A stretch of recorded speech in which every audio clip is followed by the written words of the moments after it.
Infographics are insanely popular today, with the number of available images increasing by 1% every single day.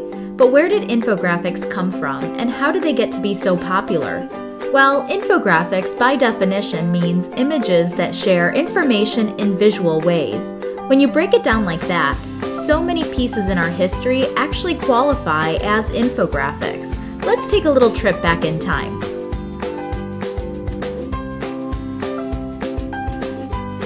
Think about the drawings on cave walls or the hieroglyphs in ancient Egypt.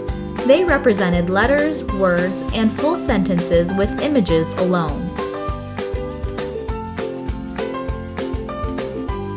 The 1600s were a time for cartographers. These map makers put the world into a detailed and visual layout. It was also a time for icons and objects to be used to identify locations.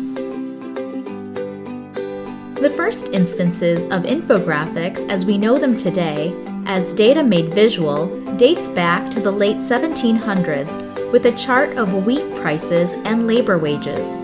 The creator, William Playfair, might be considered the father of modern-day infographics. He invented line graphs, pie charts, and bar graphs.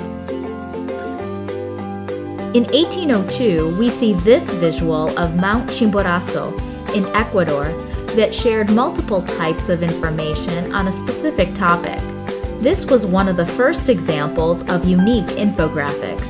In the 19th century, pie charts, graphs, and even 3D visuals were popular in newspapers and in political campaigns to represent lots of information.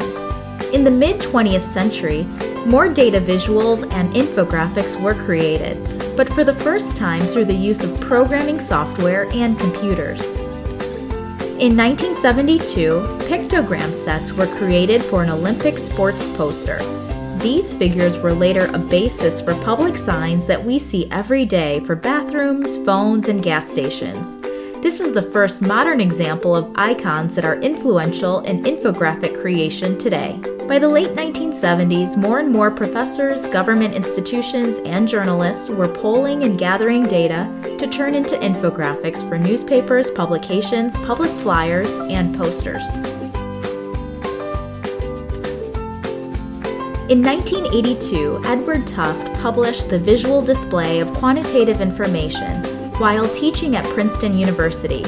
He's considered the father of data visualization because he talks extensively about the need to visually represent data and the importance of data and information collection. Chart junk is Tufte's term for icons, layouts, or text that clutters up an image and distracts from the information.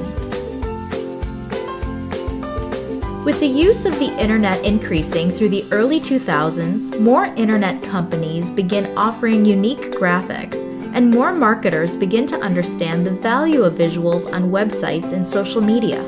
In 2012, Easily is launched, and by 2012-2013, infographics are Googled 800% more than in years prior, and 110 infographics are created every day.